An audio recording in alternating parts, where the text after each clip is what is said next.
If you're a follower of my channel, you will know that I am a huge fan of audiobooks.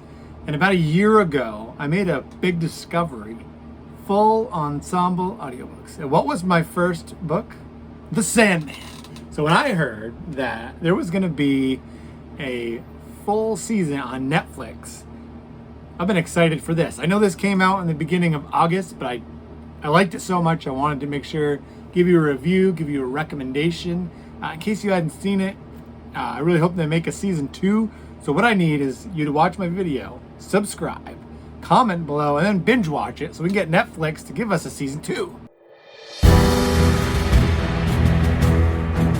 So what is the Sandman? For those that are unfamiliar, I'm not sure if he's like a god or he is the master of the dream realm. So you know the song, Mr. Sandman, give me a dream. Bum, bum, bum. That's kind of what he is, wrapping it in a nutshell. The beginning of the show is people are trying to capture Death and they end up capturing him. And he loses some very precious items. So he spends the entire first season trying to get his items back while also he has to deal with a rogue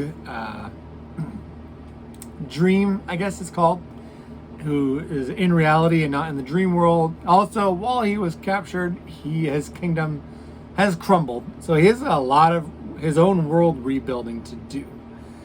So that's kind of a nutshell of what the Sandman is. Now, listening to the audiobook, James McCovey plays Morpheus, Sandman.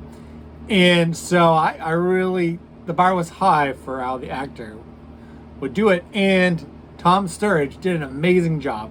Played it exactly how I had it in my mind while I was listening to an audiobook.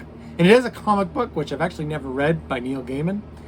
And I have read some of his stuff. That is actually one I haven't read. So maybe my next step is to listen to that or read that. The audiobook, I believe, is actually still free on Audible.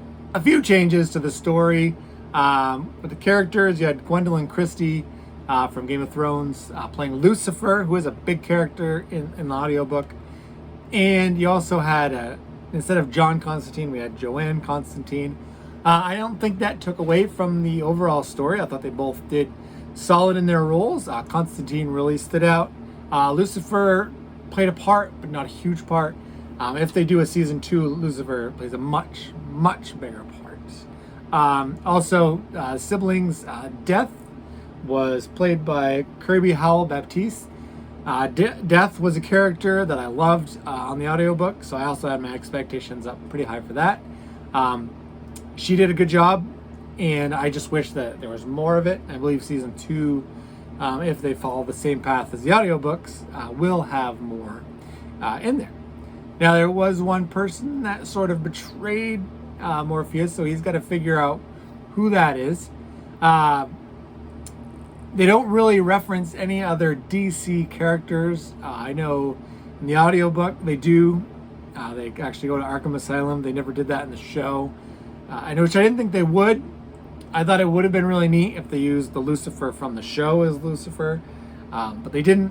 That didn't really change my experience too much. What would have been great is having the Constantine from the CW and the Lucifer from the Lucifer show.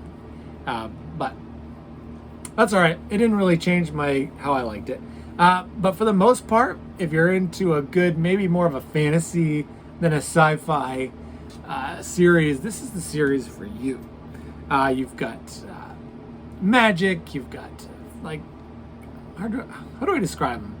His minions. I wouldn't call them fairies, but they're in a dream realm, so you get some outstanding visuals whenever they're in Dream's castle. You get to see a lot of really cool stuff. The only thing that really made me uncomfortable was they had a cereal convention, which I'll never be able to, if there ever is a cereal convention again, I don't know if I'll be able to look at it the same. One of the murderers was really into killing children. That made me uncomfortable. It might not have make other people uncomfortable. I just found episode 9 was the one episode I just didn't like. Every other episode I loved. It was a page turner. We binged it pretty quickly. We didn't binge it the first weekend. My wife was not familiar with the story, and she is a fantasy expert. If you ever get to check out her channel or her on social media, it's bragging about pearls. And she puts a fantastic spin on the pearl selling world. Now, why I tell you that is because if you are a fantasy person, I think this is really for you. If you're a Star Wars sci-fi person, or if you think this is like your run-of-the-mill comic book show or movie, it is not. Morpheus is, he toes the line between good guy, bad guy. He really controls the dream realm when he has his full power. And he runs a pretty tight ship. But he tries to do the right thing.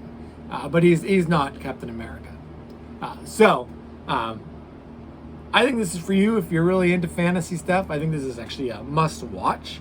I'm going to go ahead and I'm going to give this one an A just because there was one episode I didn't really like. Gets the Gambit paw of approval. And like I said in the beginning, let me know what you think. Did you watch it? Do you think they should have a season 2? What did you think about the actors and actresses that they chose to play these beloved characters? After you hit subscribe, give me a thumbs up, comment below, because when you watch my videos, you're going to find something to brag about.